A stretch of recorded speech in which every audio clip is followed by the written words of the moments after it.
2018, the Farm Bill legalized hemp farming, but it prohibited those that have a felony drug conviction within the past 10 years of being in the industry. And you know what? I think all of us in America believe in second chances. That's Maryland Congressman David Trone.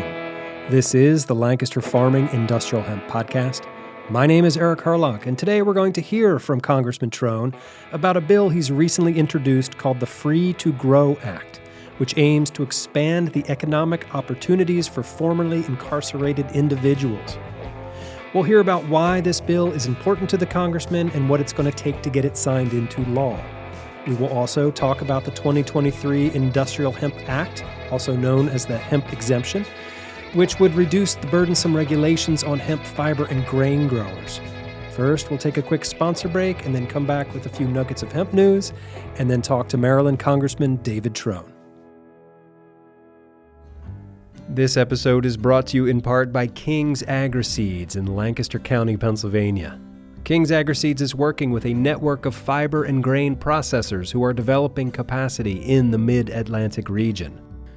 Demand is growing, and King's Agri-Seeds is here, ready to help you meet that demand. Contact King's Agri-Seeds today to learn more about these opportunities. Call 717-687-6224 to learn more, or go to kingsagriseeds.com.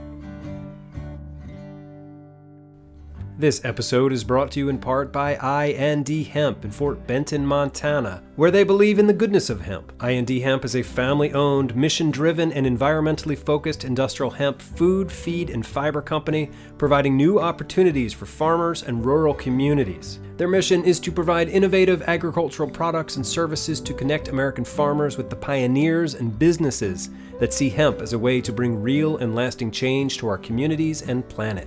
Learn more at indhemp.com.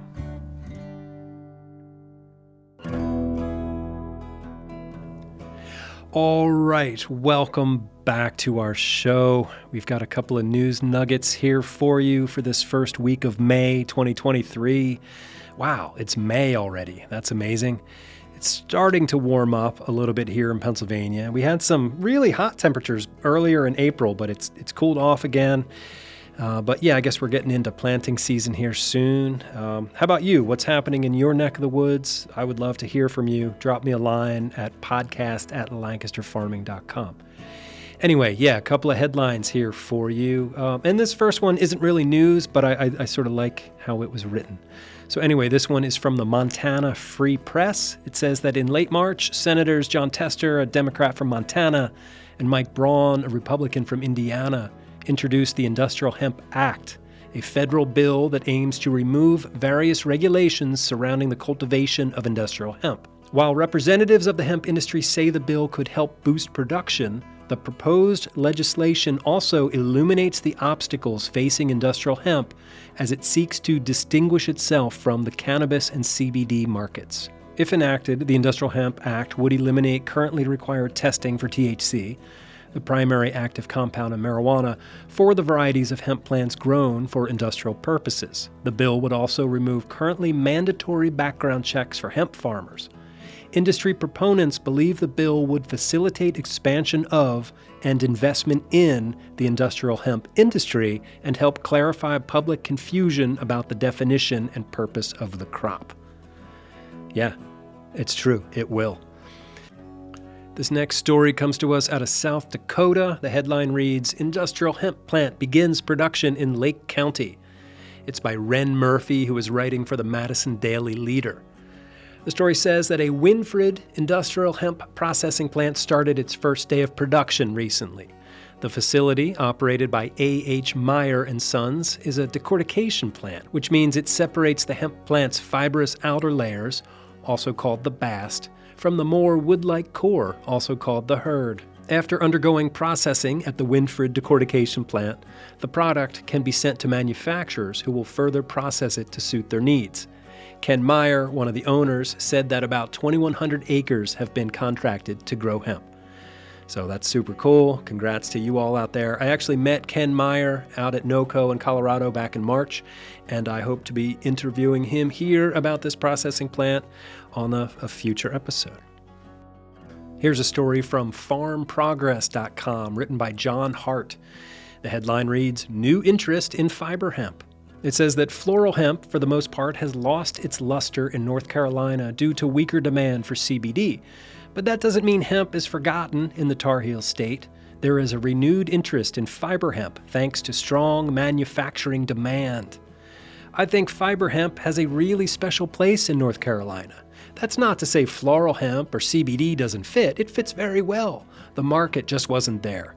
We're seeing tremendous growth in fiber hemp, says David Suchoff, North Carolina State University Alternative Crops Extension Specialist.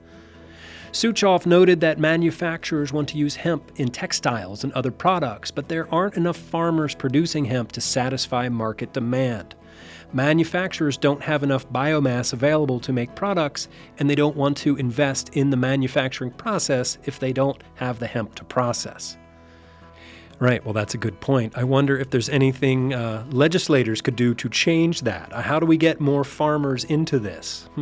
Anyway, moving on here, one last story, and this one says that the U.S. hemp industry hopes for better times ahead. And this is written by Robert Arneson for The Western Producer out of Western Canada. The story says that after a few challenging years, Ken Anderson is feeling more hopeful about the U.S. hemp industry. Seeded acres of industrial hemp have declined in recent years, and the sector is still recovering from the CBD fiasco that saw many farmers lose money. Now, credible companies are getting serious about hemp as a food ingredient or using hemp fiber in manufacturing. We're starting to see some opportunities from larger corporations that want to use hemp in their products, said Anderson, who runs Legacy Hemp in Prescott, Wisconsin. I'm more optimistic now because I see some of the real players coming in that have the ability to make it do something. The situation is looking more positive because the hemp CBD craze has run its course. Anderson is optimistic that the farming, manufacturing, and retail supply chains can be sorted out for hemp, but he is concerned that hemp promoters, once again, are putting the hype before the hard work. I see a lot of that happening in the hemp realm right now on the fiber side, he said.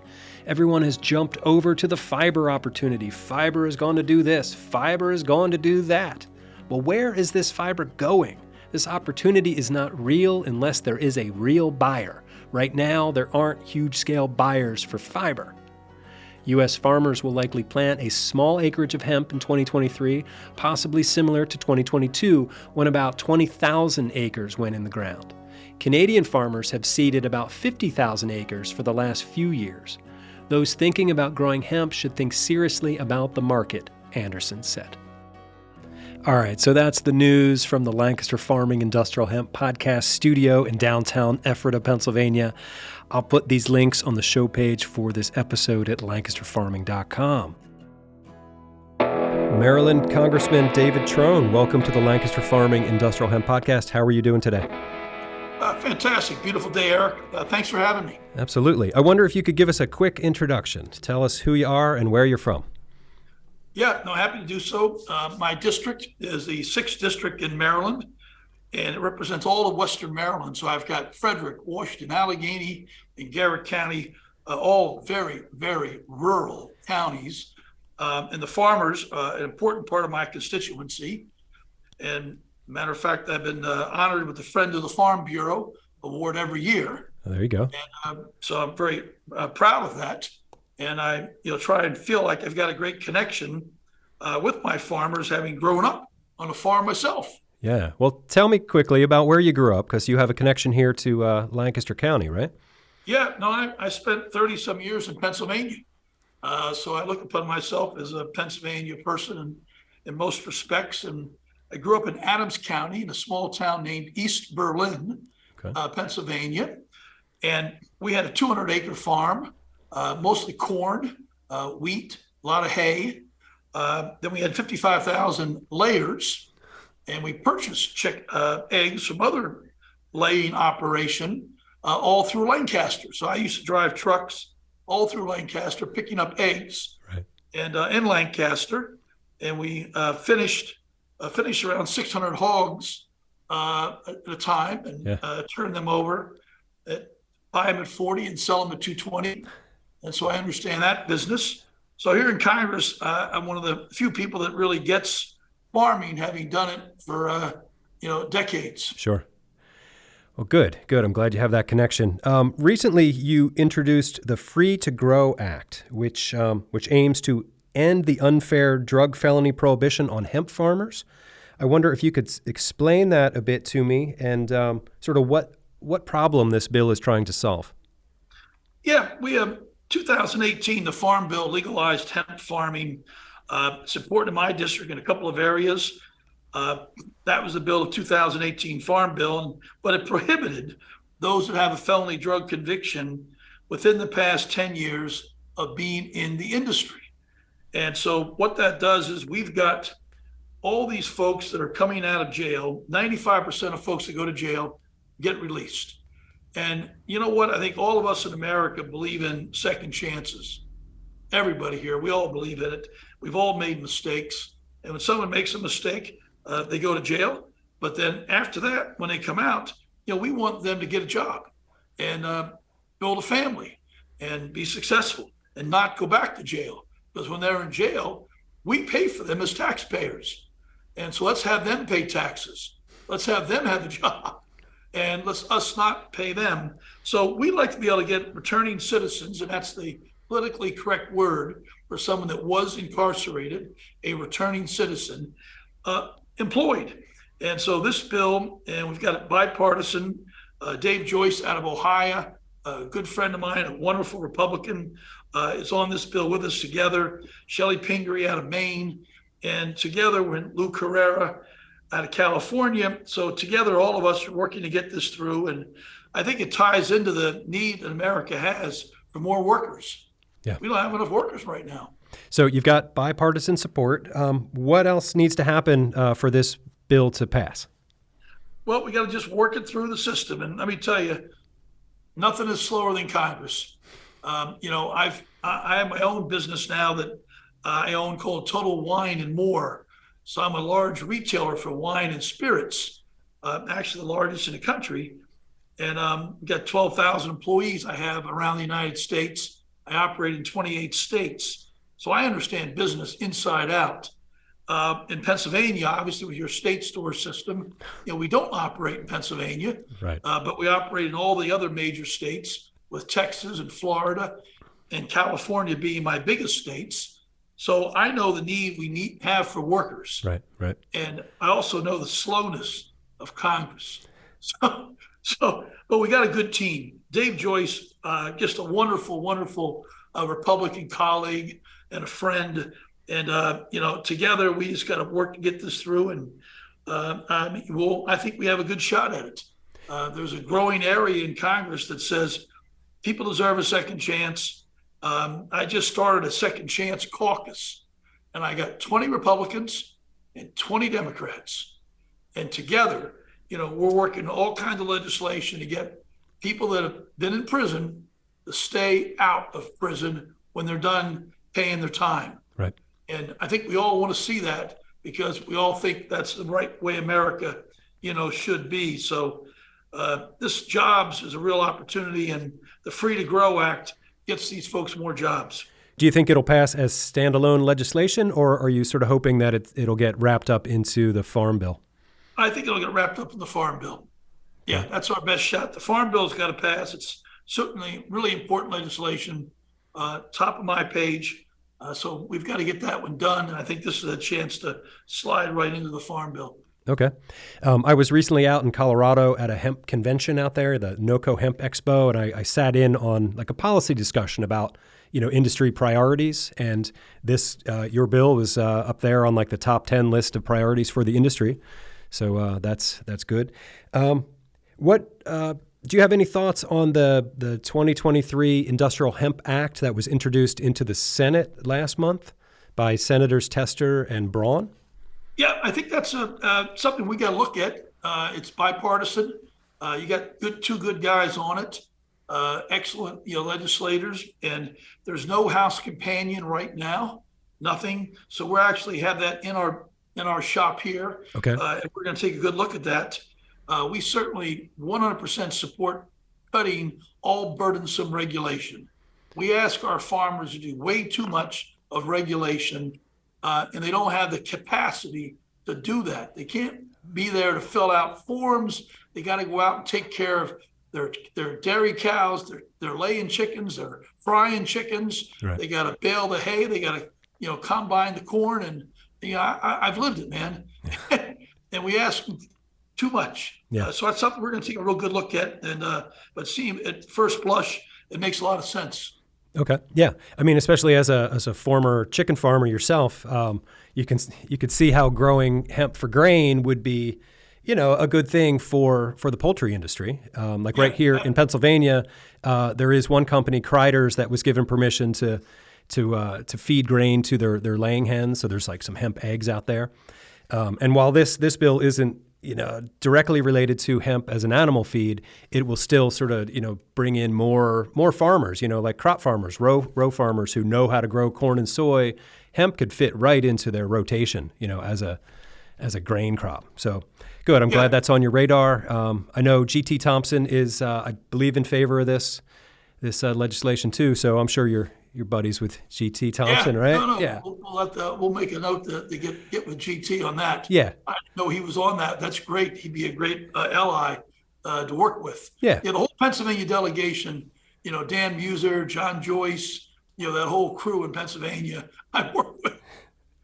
Yeah, I figured you had. So good. All right. Well, is there anything else you'd like to share with our audience about your plight to help the hemp farmers of Maryland and the U.S.? No, I think it's the more we can get a workforce for all farmers. And we had a lot of apple pickers and, in our area in York County and Adams County. And, we need workers and it's a big issue. And this returning citizens, why shouldn't they be allowed to get a job?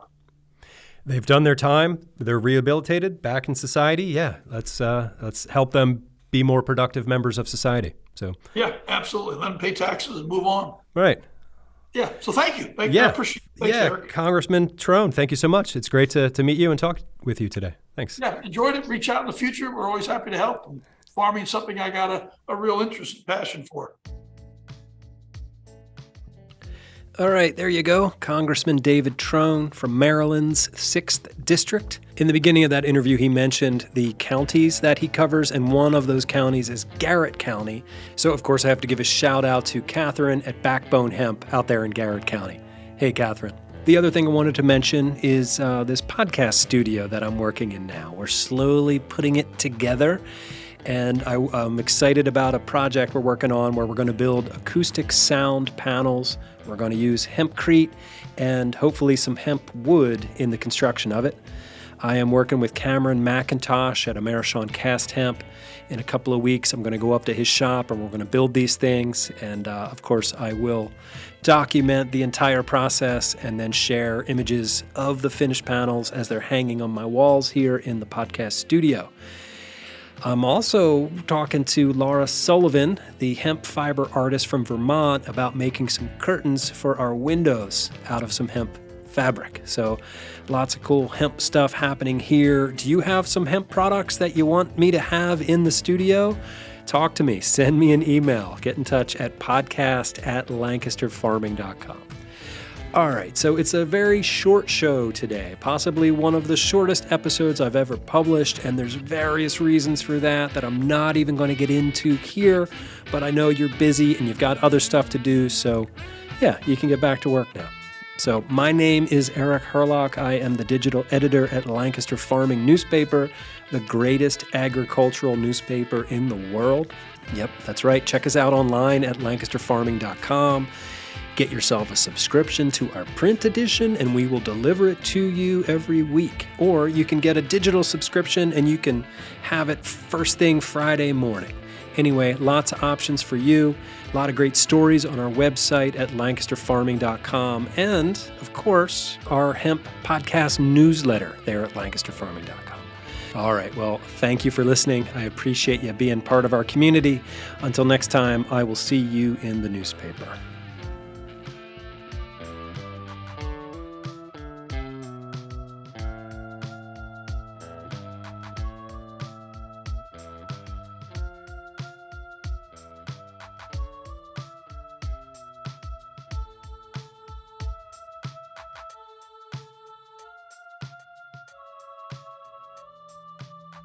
industrial hemp.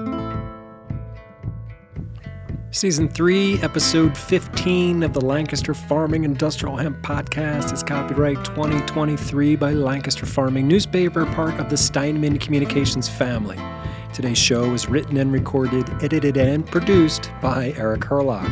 The music you hear throughout the show is courtesy of Tin Bird Shadow.